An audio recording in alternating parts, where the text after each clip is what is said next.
ఆదరమప్ప మృక్కిడుదు నద్రిసుతా హృదయానురాగ సంపాదికి దోషభేదికి ప్రపన్న వినోదికి విఘ్నవల్లికాఛేదికి మంజువాదికిన్ అశేష జగజ్జననంద వేదికిన్ మోదక ఖాదికి సమద మూషక సాదికి సుప్రసాదికిన్.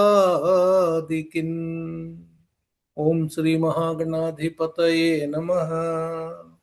నారాయణ సమారంభాం వ్యాస శంకర మధ్యమాం అస్మదాచార్య పర్యంతాం వందే గురు పరంపరాం. దరహాసమున గోచరించు వర వేదార్థములే వెలువై కురియున్ ప్రేమరసార్ద్ర చూట్కుల లోకోద్ధారమాకాంక్షయై ధర సాన్నిధ్యమే కామధేనువగుచున్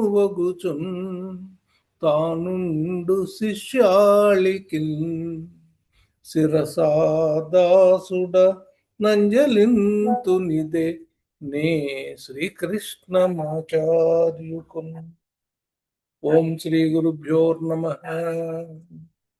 అంబనవాంబుజోజ్వలకరాంబుజ శారద చంద్ర చంద్రికాడంబర చారుమూర్తి ప్రకట స్ఫుట భూషణ రత్న దీపికా చుంబిత దిగ్విభాగ శృతి సూక్త వివిక్త నిజ ప్రభావ భావాంబర వీధి విశ్రుత విహారిణి నన్ కృపజూడు భారతి.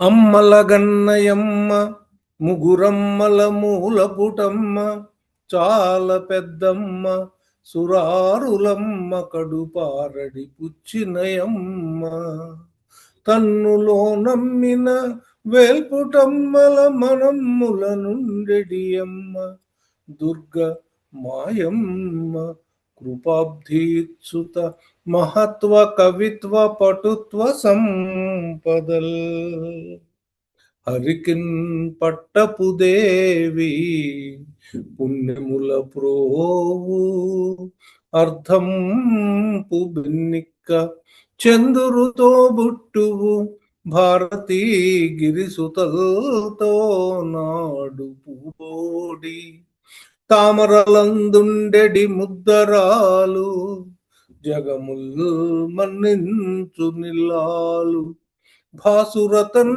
లేములు వాపు తల్లి సిరియుచ్చున్ నిత్య కళ్యాణముల్.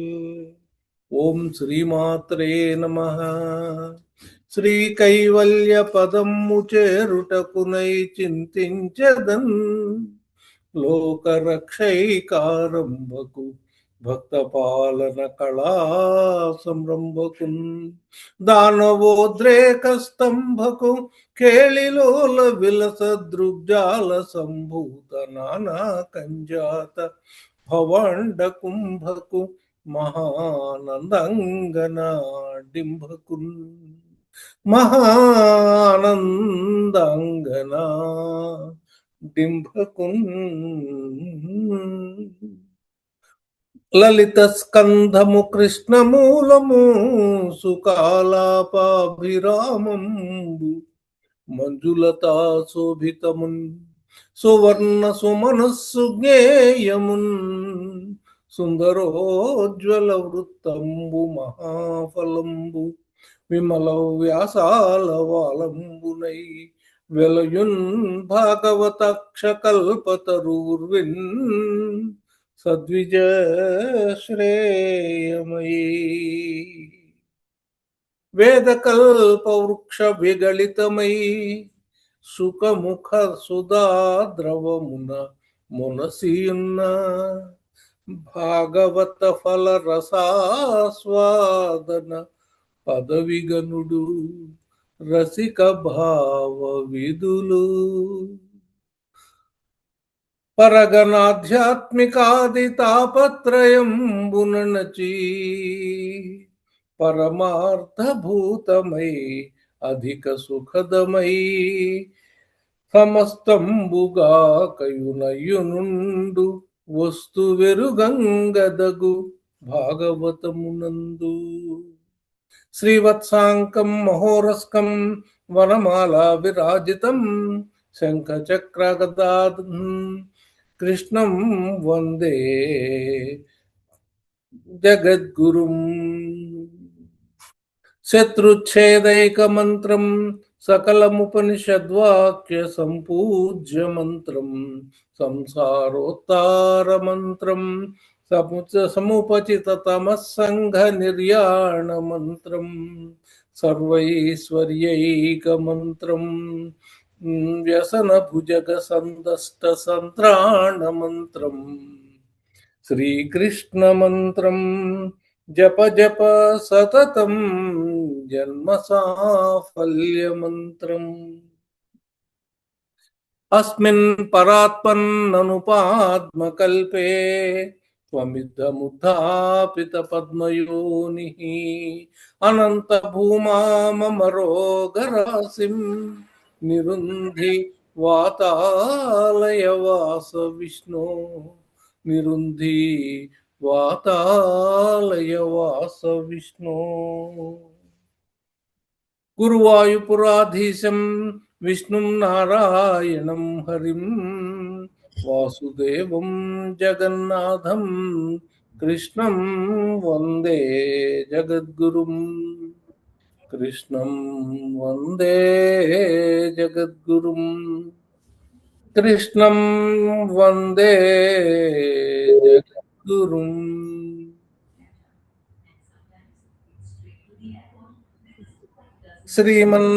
శ్రీమన్నారాయణాయ నమః శ్రీమన్నారాయణాయ నమః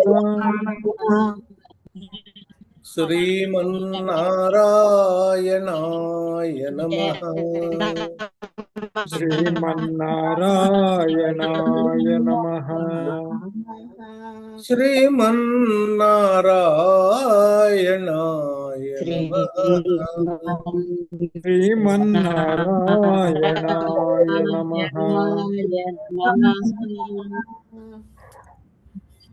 ఆత్మీయ స్వాగతం. నారాయణీయం స్వాధ్యాయ తరగతులకు స్వాగతం. నారాయణీయం నారాయణ భట్టు గారు ఆ నారాయణుడికి నేరుగా చెప్పినటువంటి విన్నవించుకున్నటువంటి నారాయణుడి చరితం. ఆయన కథే ఆయన చెప్పాడు. ఆయన ఎంత అదృష్టవంతుడు. ఆ చెప్పడం వల్ల ఆయనకున్నటువంటి వ్యాధిని పూర్తిగా తొలగించుకోగలిగాడు.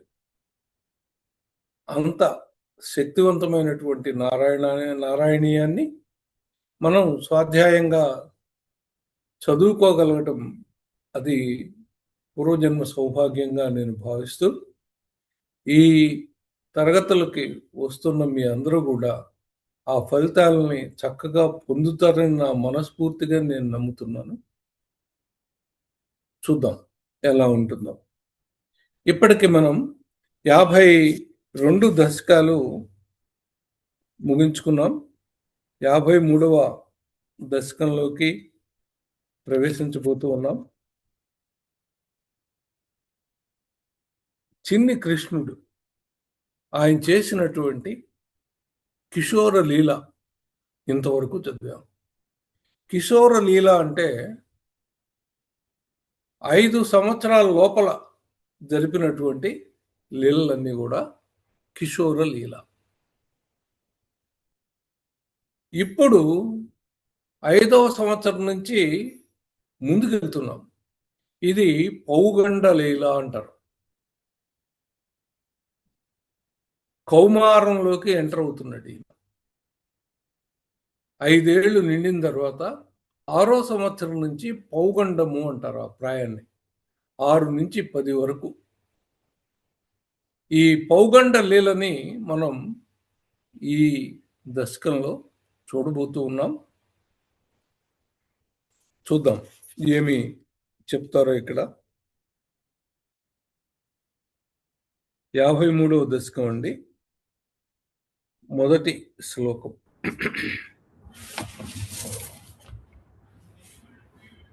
అతీత్య బాల్యం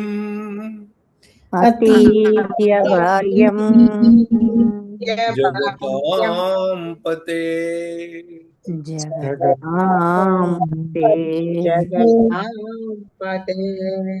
త్వముపేత్య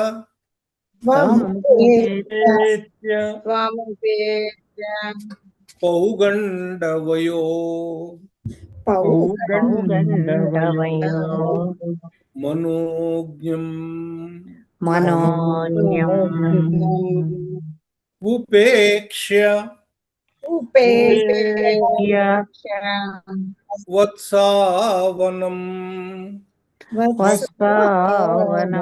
మనోజ్ఞం ఉపేక్ష్య వత్సావనం ఉత్సవేన ప్రావర్తధా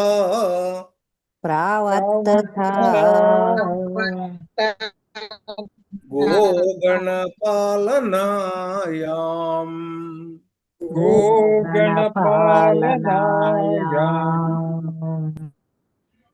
అతీత్య బాల్యం జగతాం పతే త్వముపేత్య పౌగండవయో మనోజ్ఞం ఉపేక్ష వత్సా వనముత్సవేన ప్రావర్తధా గోగణ పాలనాయం. మనం వయసుకు తగ్గినట్టుగా నడుచుకుంటూ ఉంటాం. అదే ధర్మాన్ని మన కథానాయకుడు బాలకృష్ణుడు కూడా ఇంతవరకు చేశాడు, ఇక ముందు కూడా చేయబోతూ ఉన్నాడు. ఇంతవరకు లేగదూడల్ని ఆయన కాశాడు, ఇంకాస్త పెద్దవాడాడు కాబట్టి తర్వాత ఏం చేయాలో అది చేస్తాడు అన్నమాట. అతీత్య బాల్యం, బాల్యం గడిచింది. అతీత్య బాల్యం జగతాం పతే, ఓ జగత్పతి, నీవు బాల్యం గడిచి త్వముపేత్య చేరావు, పొందావు. ఏం పొందావు? పాగండవయో మనోజ్ఞం, చాలా సుందరంగా మనోహరంగా ఉండేటువంటి కౌమారాన్ని పొందావు. ఆ వయసు చాలా బాగుంటుందండి. 5 సంవత్సరాల నుంచి 10 సంవత్సరాల దాకా ఆ పిల్లలు ఏం చేసినా మనకు ముద్దు వస్తూ ఉంటుంది. అంతకంటే ముందు కూడా చాలా బాగుంటుంది. ఆ ఆనందం వేరు, ఈ ఆనందం వేరు. అలాంటి ఆ పౌగండ వయస్సులోకి వచ్చావు, మనోజ్ఞమైనటువంటి పౌగండ వయసులోకి వచ్చావు. ఉపేక్ష వత్సావనముత్సవేన ప్రావర్తధా గోగణ పాలనాయం. ఉపేక్ష వత్సావనం, అంతకుముందు ఈ లేగదూడల్ని నువ్వు తోలుకెళ్తూ ఉండేవాడివి, ఇప్పుడు దాన్ని ఉపేక్ష, వదిలేశావు. ఏం చేస్తున్నావు వదిలేసి? ఉత్సవేన ప్రావర్తధా గోగణ పాలనాయం, గోవుల్ని తోలుకెళ్ళడానికి ఉత్సాహాన్ని చూపిస్తున్నావయ్యా. ఇంతవరకు వత్సలని, ధేను వత్సల్ని అంటే లేగ దూడల్ని తీసుకువెళ్ళి మేపుకొచ్చేవాడివి. ఇప్పుడు వాటిని వదిలేసి ఆవుల్ని మేపటం మొదలెట్టావు. అతీత్య బాల్యం జగతాం పతే త్వముపేత్య పౌగండవయో మనోజ్ఞం ఉపేక్ష వత్సావనముత్సవేన ప్రావర్తధ గోగణపాలనాయాం. తర్వాత శ్లోకం. ఉపక్రమస్యానుగుణైవ గుణవైవ సేయం మరుత్పురాధీశ సేయం మరుత్పురాధీశ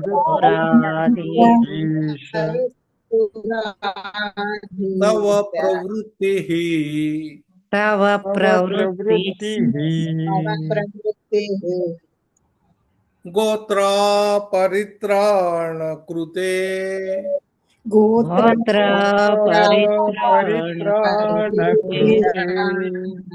అవతీర్ణస్తదేవ దేవా అవతీర్ణ సదేవ దేవా అవతీర్ణస్తదేవ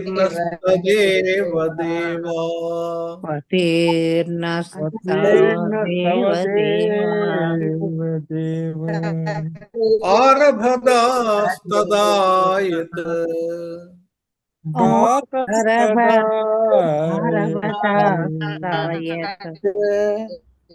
ఉపక్రమస్యానుగుణైవ సేయం మరుత్పురాధీశ తవ ప్రవృత్తిః గోత్రా పరిత్రాణ కృతే అవతీర్ణస్తదేవ దేవా ఆరభదాస్తదాయత్ ఉపక్రమస్యానుగుణైవ సేయం మరుత్పురాధీశ తవ ప్రవృత్తిః. మరుత్పురాధీశ, ఓ గురువాయూరప్ప, తవ ప్రవృత్తిః, నీ ప్రవృత్తి, నీ లక్షణం ఏదైతే ఉందో, నీ సహజ లక్షణం ఏదైతే ఉందో, నీ మనో ప్రవృత్తి ఏదైతే ఉందో, ఉపక్రమస్య అనుగుణైవ, దానికి తగ్గట్టుగా సేయం ఉపక్రమ, నీవు ఆ పని చేయడానికి మొదలెట్టావు. ఏంటి నీ లక్షణం, నీ ప్రవృత్తి ఏంటి?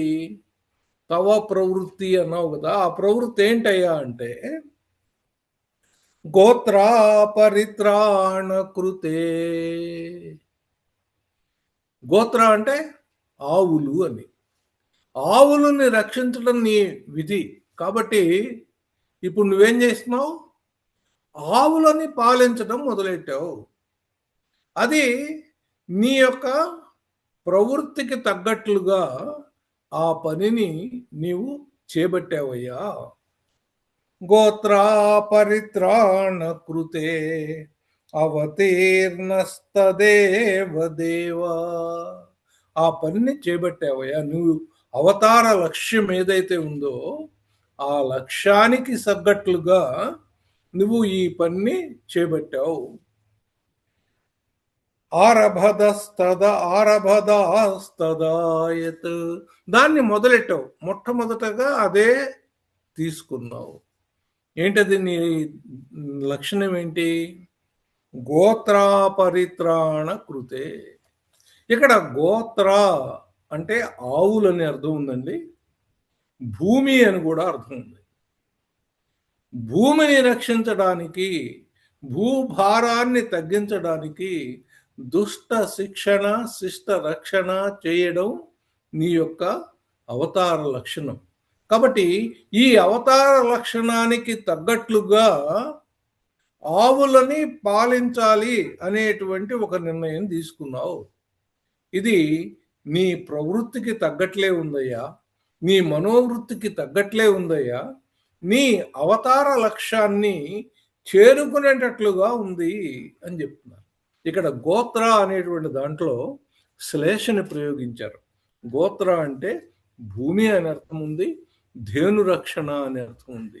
ఈయన భూరక్షణ, ధేను రక్షణ రెండు ఈయన లక్ష్యాలు కాబట్టి నీవు ఆవుల్ని పరిపాలించాలని నిర్ణయించుకోవడం సముచితంగా ఉందయ్యా అని చెప్తూ ఉన్నారు. 3వ శ్లోకంలోకి వద్దాం. కదాపి రామేణ సమం కదాపి రామేణ సమం వనాంతే వనశ్రియం వీక్ష్య వనశ్రియం వీక్ష్య చరన్ సుఖేన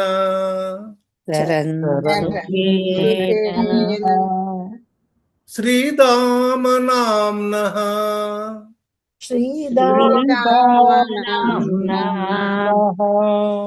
స్వసఖస్య వాచా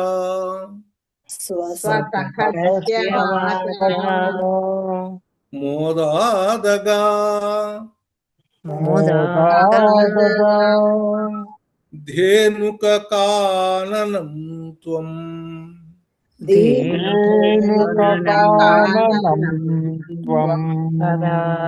రామేణ సమం కదాపి రామేణ సమం వనాంతే వనశ్రియం వీక్ష చరన్ సుఖేన శ్రీదామనాంనః స్వసఖస్య వాచా మోదాదగా ధేనుక కాననం త్వం. కదాపి ఒక రోజున రామేణ సమం మీ అన్నగారు బలరాముల వారితో కలిసి వనాంతే ఈ బృందావనం యొక్క చివరి దాకా వనాంతే వనశ్రియం వీక్ష ఆ వనం యొక్క సౌందర్యాన్ని చూస్తూ ఆ బృందావనం యొక్క చివరి దాకా చరణ్ సుఖేన ఆనందంగా నడుస్తూ ఉన్నావు. ఒక రోజున నువ్వు మీ అన్నగారు కలిసి ఈ బృందావనంలో సంచరిస్తున్నారు, చివరి దాకా వెళ్ళారు. ఆ వన సౌందర్యాన్ని వీక్షిస్తూ ఆస్వాదిస్తూ మీరు వెళ్తూ ఉన్నారు. శ్రీదామనాంనః స్వసఖస్య వాచా నీ మిత్రుడు ఒక ఆయన ఉన్నాడయ్యా. స్వసఖస్య వాచా ఆయన మాటల ప్రకారం. ఎవరైనా?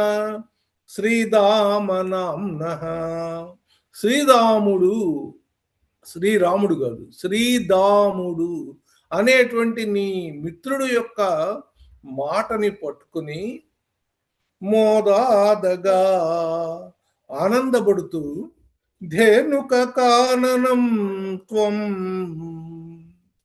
ధేనుక వనానికి వెళ్ళారు. అంటే బృందావనం చివర ధేనుక అడవి ఉందన్నమాట. ధేనుక కాననం ఉంది. ధేనుక కాననం అంటే అక్కడ ధేనుకాసురుడు అనేటువంటి ఒక రాక్షసుడు ఉన్నాడు. వాడికి సంబంధించినటువంటి అడవి కాబట్టి దానికి ధేనుక కాననం అని పేరు. మీరు మీ మిత్రుల యొక్క మాట విని ఆ అడవిలోకి వెళ్ళారు. బృందావనంలో తిరుగుతూ ఉన్నారు. బృందావనం దాటారు. దాటిన తర్వాత ధేనుక కాననంలోకి మీరు ప్రవేశించారు. ఎందుకు? మీ మిత్రుడు శ్రీరాముడు అనేవాడు చెప్పిన దాన్ని బట్టి మీరు అక్కడికి ప్రవేశం చేశారు. తర్వాత శ్లోకం. ఉత్తాలతాళీ నివహే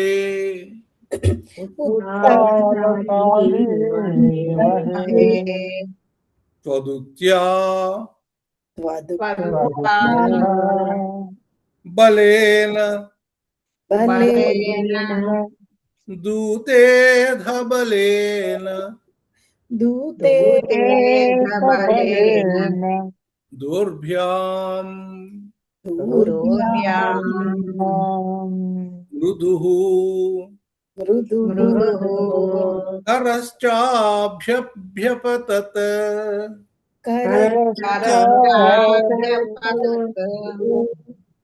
పురస్తాత్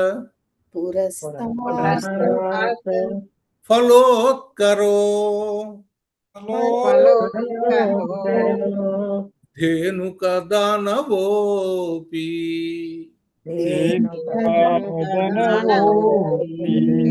పుత్తాల తాళీ నివహే త్వదుక్త్యా బలేన ధూతే అధ బలేన దోర్భ్యాం మృదుః కరశ్చాభ్యపతత్ పురస్తాత్ ఫలోత్కరో ధేనుక దానవోపి.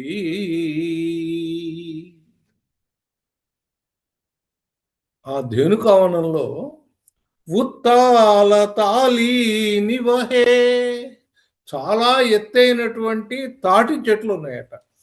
మీ అందరికీ తాటి చెట్లు తెలిసే ఉంటాయి, ఎందుకంటే అందరూ పల్లెటూరి నుంచి వచ్చిన వాళ్ళు ఉంటారు కాబట్టి అందరికీ తెలిసి ఉంటుంది అనుకుంటాను. ఆ తాటి చెట్టు చాలా పెద్దగా ఉంటుంది, కొబ్బరి చెట్టు లాగా ఉంటుంది, ఇంకా ఎత్తుగా కూడా ఉంటుంది. ఉత్తాల తాళీ నివహే, అక్కడ చాలా పెద్దగా పెరిగినటువంటి తాటి చెట్ల యొక్క గుంపులు ఉన్నాయండి. అది తాటి వనం, తాటి తోపు అంటారు. త్వదుక్త్యా బలేన, మీ అన్నగారు ఆ బలరాముడితో నువ్వు చెప్పావు. ఏం చెప్పావు? నువ్వు చెప్పడంతో త్వదుక్త్యా బలేన ధూతేద బలేన దోర్భ్యాం, రెండు చేతుల యొక్క బలాన్ని ఉపయోగించి ఆ తాటి చెట్లను ఊపాడు ఆయన. ఆ తాటి చెట్లకి తాటి పళ్ళు ఉంటాయి. తాటి పళ్ళ యొక్క రుచి చెబితే తెలిసేది కాదండి, దాన్ని ఆనందించాలి. చక్కగా తాటి పండు తెచ్చి పొయ్యిలో పెట్టాలి, కుమ్మ పెట్టాలి, కుమ్ము అంటారు. ఆ కుమ్ము పెడితే అది చక్కగా కాలి అసలు వాసన వస్తుంటుంది. ఆ వాసనే చాలు, ఇంకేం అవసరం లేదు అనిపిస్తుంది, కడుపు నిండిపోతుంది వాసనకే. అది తీసిన తర్వాత పైన తోలు తీసి లోపల గుజ్జు తింటూ ఉంటే అసలు దానికి ఇంకా చెప్పడానికి వీలు కాదు. ఆ ఆనందానికి, ఆ రుచికి, ఆ మాధుర్యానికి చెప్పడానికి వీలు కాదు అనమాట. ఆ రసంతోనే తాటి చేపలు అనేవి తయారు చేస్తారు. ఆ కాలంలో తాటి పళ్ళు తినలేని వాళ్ళు ఈ కాలంలో తాటి చేపను తిని ఆహా అనుకోవచ్చు అన్నమాట. ఆ ఆనందాన్ని పొందవచ్చు మళ్ళీ. అలాంటి తాటి పళ్ళని ఆయన ఆ తాటి చెట్టును దులపంగానే మృదుః కరశ్చ అభ్యపతత్, మెత్తగా ఉన్న పళ్ళు పడ్డాయి, ఖర గట్టిగా ఉన్నటువంటి పళ్ళు కూడా అభ్యపతత్ కింద పడ్డాయి, పురస్తాత్ ఎదుటుగా కింద పడ్డాయి. అంటే ఆయన దాన్ని ఊపుతూ ఉంటే, చెట్లను ఊపుతూ ఉంటే పైనుంచి పళ్ళు కింద పడుతున్నాయి.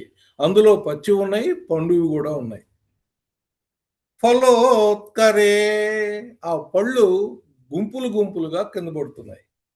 ధేనుక దానవోపి, దీంతో పాటు ధేనుకుడు అనేటువంటి రాక్షసుడు కూడా వచ్చాడు. అందులో ఆయన ఉంటాడు, ఆయన ఎవరిని రానివ్వడు. మొత్తం పళ్ళన్నీ నావే, ఎవరికి ఇవ్వను అనేటువంటి వాడు. ఆ ధేనుకుడు అనే రాక్షసుడు కూడా ఎప్పుడైతే ఈ పళ్ళు కింద పడుతున్నాయో వాడు కూడా వచ్చాడు. ఇక్కడ ఒక మళ్ళీ శ్లేషం చక్కగా ప్రయోగించారు ఈయన. మృదుః, ఆ ఫలాలు మృదువుగా ఉన్న ఫలాలు కింద పడ్డాయి, అంతేనా? కరశ్చాభ్యపతత్, గాడిద కూడా కింద పడిందిట. గాడిద ఎక్కడి నుంచి వచ్చింది? పురస్తాత్ ఫలోత్కరో ధేనుక దానవోపి, ఆ ధేనుకుడనే దానవుడే గాడిద రూపంలో ఉన్నట్టండి. ఆ వనంలో గాడిద రూపంలో వాడు సంచరిస్తూ ఉన్నాడు. వాడు కూడా వచ్చాడు. ఈ పళ్ళు ఎప్పుడైతే కింద పడ్డాయో వాడు ఎవరో నా వనాన్ని ఆక్రమించారనేటువంటి భావనతో వచ్చాడు వాడు. उत्तालताली निवहे त्वदुत्या बलेन धूतेद बलेन दोर्भ्याम् मृदुः करश्चाभ्यपतत पुरस्तात् फलोत्करो धेनुकदानवोऽपि। తర్వాత శ్లోకం. సముద్యతో సముద్యతో ధైనుకపాలనేహం ధైనుకపాలనేహం కథం వధం దైనుక మధ్యవర్యే మధ్య కుర్వే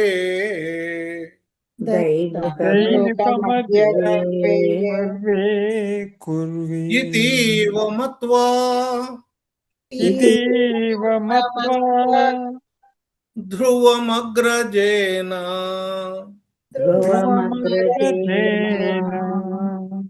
సురౌఘయోత్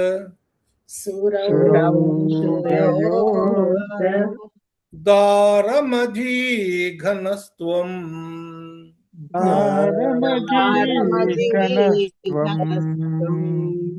సముద్యతో ధైనుకపాలనేహం కథం వధం దైనుక మధ్య కుర్వే ఇతీవ మత్వా ధ్రువమగ్రజేన సురౌఘయోద్ధారమజీఘనస్త్వం. నువ్వెవరివి? గోపాలుడివి. అంతేకాదండి, నీకు ఒక వ్రతం ఉంది. ఏంటది? ధేనువుల్ని కాపాడడం, గోసేవ, గోరక్షణ నీ యొక్క అవతార లక్ష్యం. నువ్వు అనుకున్నావుట ఏమని? సముద్యతో, నా ఉద్యమం ఏంటయ్యా? ధైనుక పాలనేహం, ఈ ధేనువుల్ని పరిపాలించడం, రక్షించటమే నా ఉద్యమం కదా. కథం వధం, నేను ఎలా సంహరించాలి? ఎవరిని?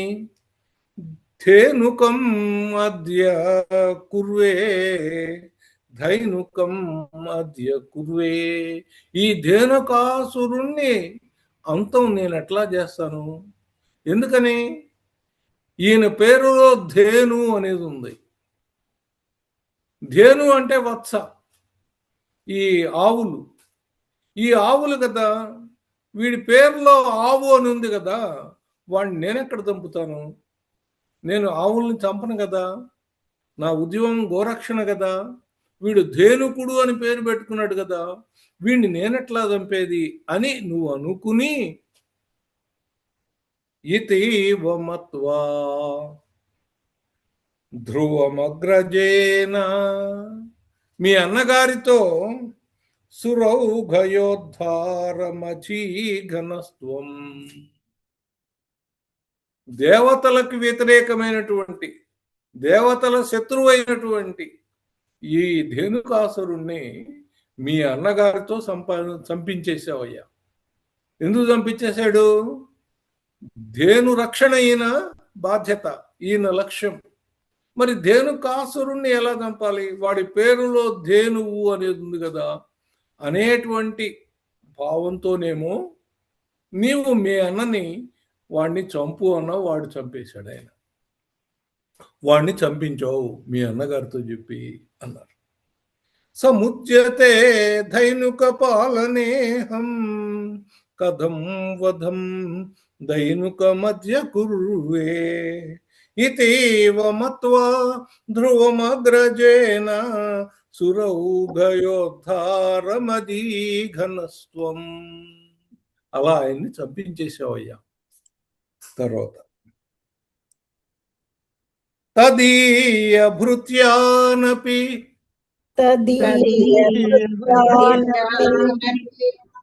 జంబుకత్వేన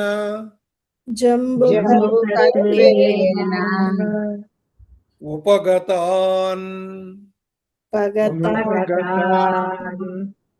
అగ్రజ సంయుతస్త్వం అగ్రజ అగ్రజ సంయుతస్త్వం జంబూ ఫలానీవ జంబూఫలానీవ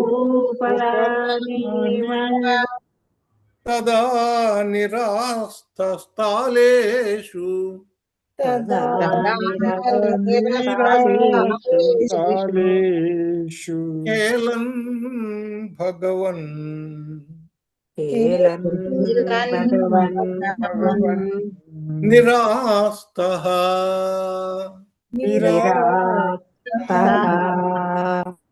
తదీయ భృత్యానపి జంబుకత్వేనోపగతాన్ అగ్రజ సంయుతస్త్వం జంబూఫలానీవ తదా నిరాస్తస్థాలేషు ఖేలన్ భగవన్ నిరాస్తః. వాడు చచ్చిపోతే వాడి సేవకులంతా ఉన్నారు.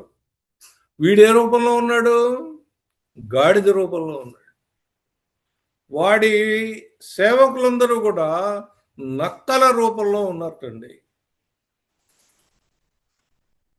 తదీయ భృత్యానపి ఆయన సేవకులు కూడా జంబుకత్వేన నక్కల్లాగా ఉపాగతాన్ రాగా అగ్రజ సంయుతస్త్వం మీ అన్నగారితో కలిసి నీవు జంబూ ఫలానీవా.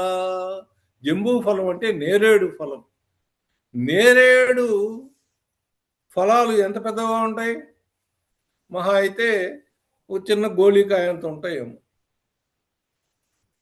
ఓ గోళీకాయలాగా వాళ్ళని ఏం చేశాక మీరు తదా నిరాస్తతాలేషు తాటి చెట్లకేసి కొట్టేటండి. వాళ్ళని విసిరి కొట్టేట. ఎట్లాగైతే నేరేడు పళ్ళు ఎంత తేలిగ్గా విసరగలము అంత తేలిగ్గా విసిరి తాటి చెట్లకేసి కొట్టారు. ఖేలన్ భగవన్ ఒక ఆటగా మీరు వాడి యొక్క సేవకుల్ని, నక్కల రూపంలో వచ్చినటువంటి వాళ్ళ సేవకుల్ని నేరేడు పళ్ళని కొట్టినట్లుగా తాటి చెట్లకేసి కొట్టి నిరాస్తః వాళ్ళని చంపేశారు. ధేనుకాసురుడు ఒక్కడే కాదు, వాడి సేవకులు కూడా ఉన్నారు. వాళ్ళ సేవకులందరూ కూడా నక్కల రూపంలో వచ్చారు. ఆ నక్కలు కలిసి తాడి చెట్లకేసి నేరేడు పళ్ళు ఎలా కొడతారో అలా కొట్టి చంపేశారయ్యా. నిరాస్తః. ఇంకా అన్నాడు ఖేలన్ భగవన్ ఒక ఆటలాగా. ఆయనకంతా ఆటే కదండి. ఆయన క్రీడామయుడు. కృష్ణుడు క్రీడామయుడు. ఆయనకంతా ఆటే. ఆట అంటే ఎలా ఉంటుంది? దాంట్లో ఏమొస్తుందో సంబంధం లేదు. ఇప్పుడు ఆడతాడంతా వదిలేసి వెళ్ళిపోతుంటాడు. చిన్నపిల్లలు ఆడేటప్పుడు చూడండి, కాసేపు బంతితో ఆడతారు, మళ్ళీ దాన్ని అక్కడ వదిలేస్తారు. ఇంకొద్ది ముందుకెళ్ళి ఇంకోటేదో కనపడుతుంది, దాంతో ఆడతారు. ఇట్లా వాళ్ళకు ఒక దాని మీద పట్టింపు ఉండదు, ముందుకు వెళ్ళిపోతూ ఉంటారు. ఇదొక ఆట. అలా నువ్వు వరుసనే అందరినీ దుష్ట శిక్షలంతా కూడా నీ ఉద్యమాన్ని కొనసాగిస్తూ వస్తున్నావు. బాగా గుర్తుపెట్టుకోండి, కృష్ణుడు జన్మకు ఒక లక్ష్యం ఉంది. ఆ లక్ష్యాన్ని క్షణం ఆయన నిర్వహిస్తూ వెళ్ళాడు. ఎక్కడా ఏమరలేదు. ఏ ఒక్క నిమిషం కూడా ఆయన ఏమరకుండా తన పని తను చేసుకుంటూ వెళ్ళిపోయాడు. వెనకాల ఆయనకేమి రాగద్వేషాలు ఏమి లేవు. ఎవరి మీద అతిగా ప్రేమ లేదు. సత్యభామని ప్రేమించాడు, ఆయన రుక్మిణిని ప్రేమించాడు. ఆయనకి రుక్మిణి అంటే ఇష్టము, సత్యభామ అంటే కూడా ఇష్టం. చివరికి సత్యభామను వదిలేశాడు, రుక్మిణిని వదిలేశాడు. ఆయన అడవిలో పడి తెచ్చిపోయారు. అసలు దేనికి సంబంధం లేదు. అన్నీ చేస్తాడు, కానీ దేనికి అంటుకోడు. ఇది మనం నేర్చుకోవాల్సింది కృష్ణుడి గురించి. కృష్ణుడి యొక్క దీంట్లో మనం చేయవలసిన పని చేస్తూ ఉండాలి. ఏమి ఫలితం రానుందో అది వస్తుంది. దాన్ని భగవంతుడికి అర్పణగా మనం భావించి ముందుకెళ్ళిపోతూ ఉండాలి. ఇది మన జీవితం యొక్క లక్ష్యంగా మనం పెట్టుకోవాలి. ఈ విధంగా ముందుకెళ్ళాలి అని ఆయన మనకు ప్రబోధిస్తూ ఉన్నారు. తర్వాత శ్లోకం. వినిఘ్నతి త్వయ్యధ జంబుకౌఘం సనామకత్వాత్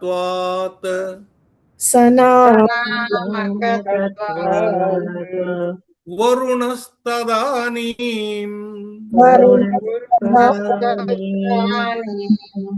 భయాకులో జంబుక నామధేయం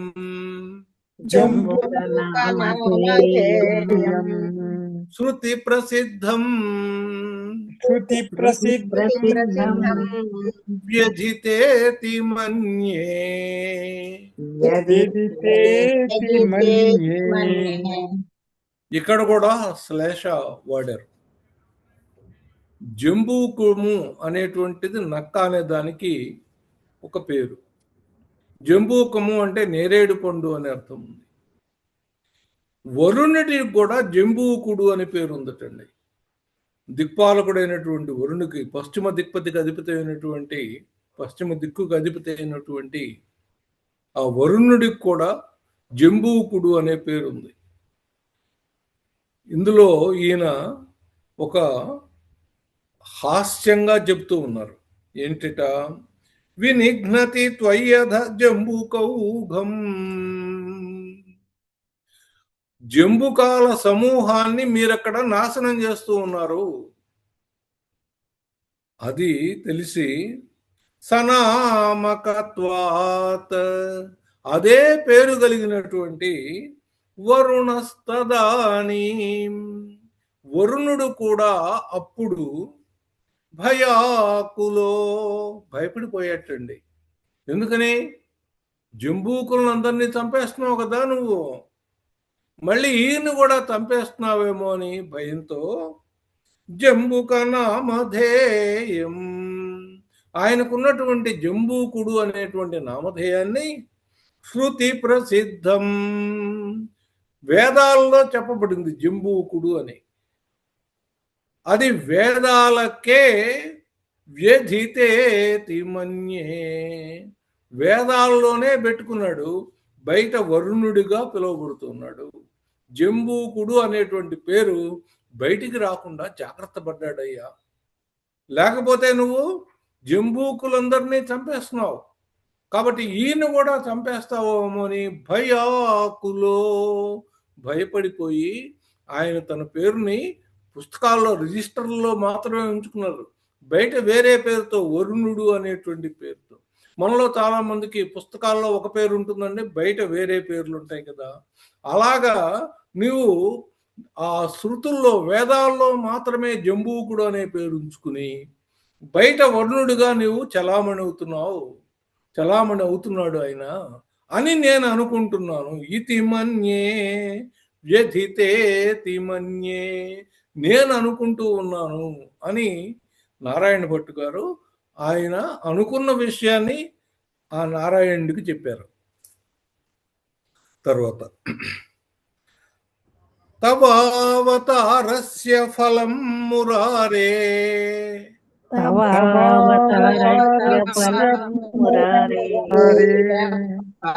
సంజాత మధ్యేతి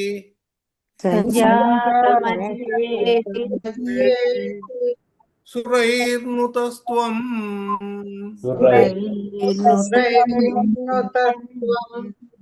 సత్యం ఫలం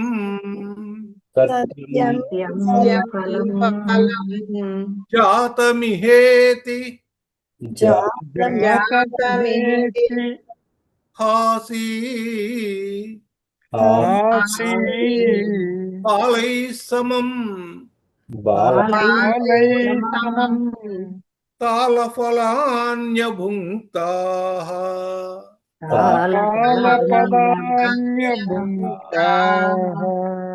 తాళఫలాన్యభుంక్తాః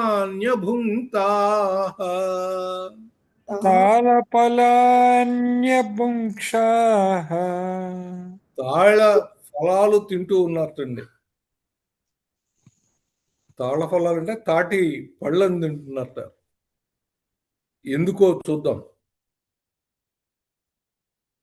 తవావతారస్య ఫలం మురారే, నీ అవతారం యొక్క ఫలం ఏంటయ్యా? దుష్ట శిక్షణ, శిష్ట రక్షణ కదా.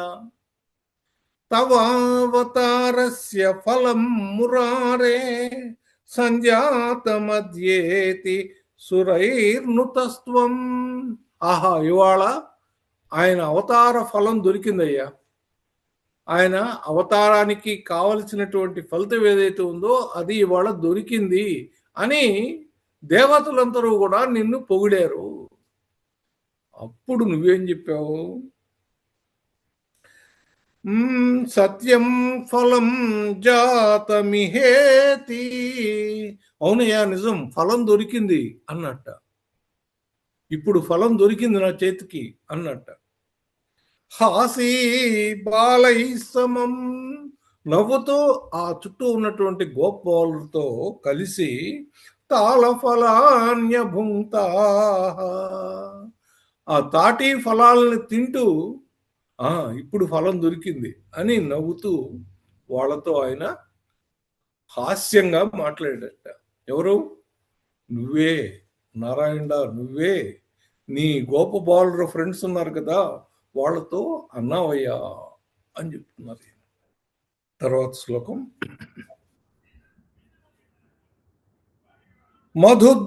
మధుద్రవసృంతి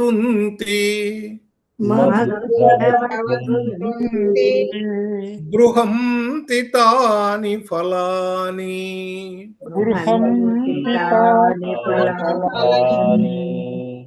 మేధో భరభృంతి భుక్త్వా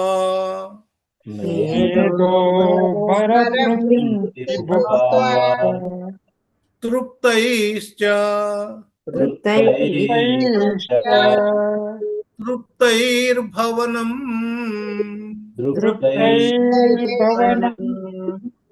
ఫలౌఘం వహద్భిరాగాః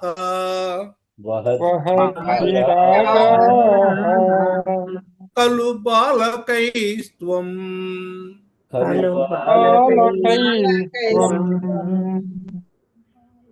మధుద్రవసృంతి బృహంతి తాని ఫలాని మేధో భరభృంతి భుక్త్వా తృప్తైశ్చ తృప్తైర్భవనం ఫలౌఘం వహద్భిరాగాః ఖలు బాలకైస్త్వం.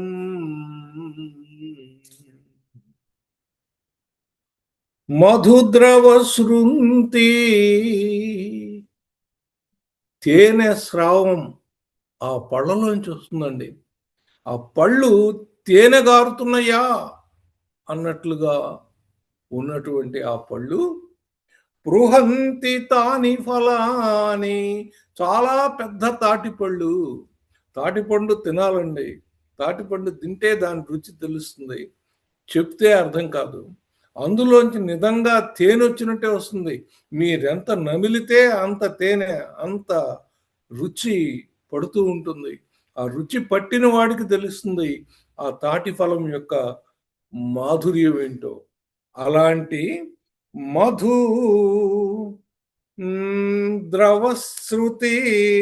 మధుద్రవసృంతి బృహంతి తాని ఫలాని, అందులో పెద్ద తాటి ఫలాలు, ఒక్కొక్క తాటి ఫలంలో 3 ఉంటాయి. ఆ 3 ముక్కలు తర్వాత మనకి 3 ముంజలు అంటారు. ఆ 3 ముంజలే తర్వాత ఇవిగా మారతాయి అన్నమాట. వాటిని నాటితే వాటిల్లోంచి తేగలు వస్తాయి. ఇవన్నీ కూడా తాటి చెట్టు కల్పవృక్షంట. కలియుగంలో కల్పవృక్షం ఏంటంటే తాటి చెట్టు. తాటి చెట్టుకి అమ్మవారి వరం ఉంది. అంత చాలా ప్రసిద్ధమైనటువంటి తాటి చెట్టు. ఆ తాటి చెట్టు యొక్క ఫలం ఎంతో మధురంగా ఉంటుంది. అందులోంచి తేనె జాలు వారుతుందా అన్నట్టు ఉంటుంది. అందులో పెద్ద పెద్ద తాటికాయలు. బృహంతి తాని ఫలాని మేధోభరభృంతి భుక్త్యా. కడుపు నిండా తినేశారు. తనివి తీరా అంటాం చూడండి, అలా తిన్నట్టండి. ఎంత తిన్నా తనివి తీరదండి.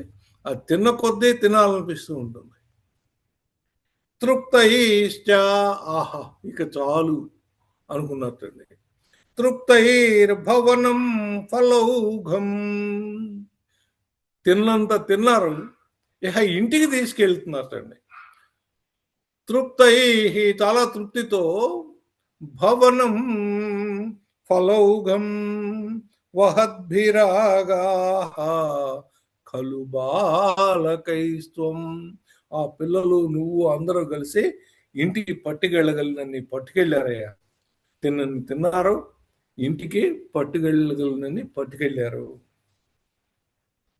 తర్వాత హతో హతో ధేనుక హతో హతో ధేనుక ఇత్యుపేత్య ఇచ్యుపేత్య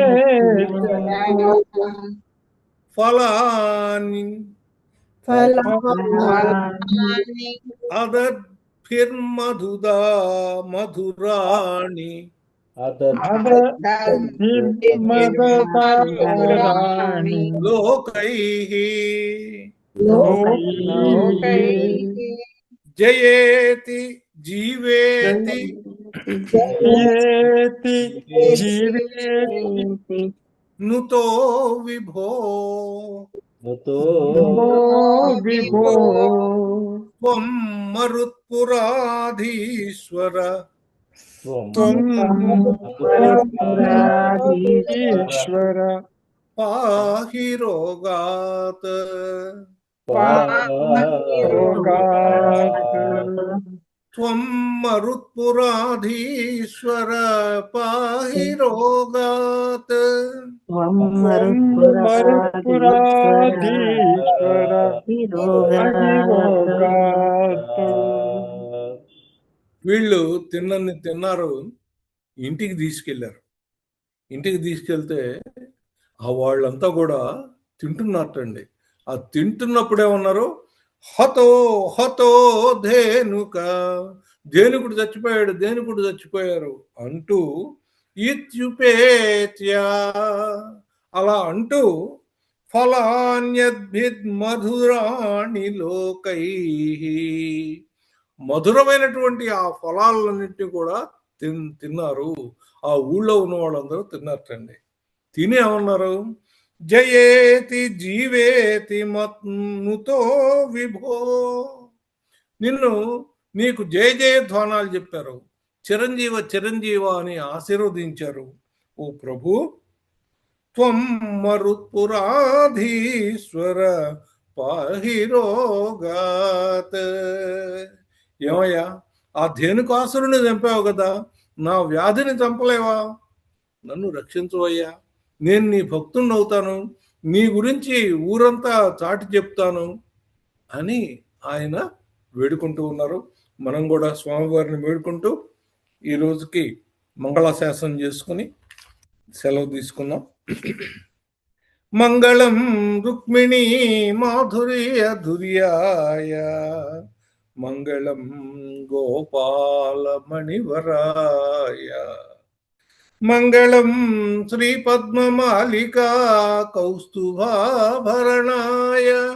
రాధికా వల్లభాయ, మంగళం మానినీ మదనాయ సాంగినే, మంగళం గోపికా సంగతాయ, మంగళం గురువాయు మందిరా వాసాయ, మంగళం భక్త హృన్మందిరాయ,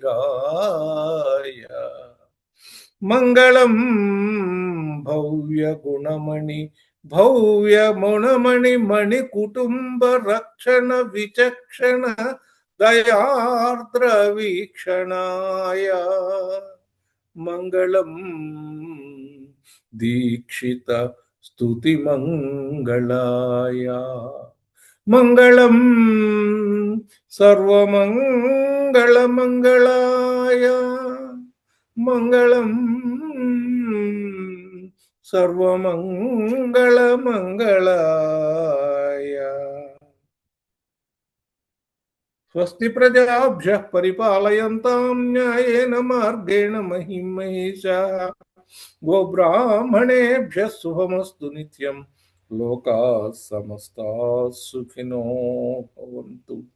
లోకాः సమస్తాः సుఖినో భవంతు.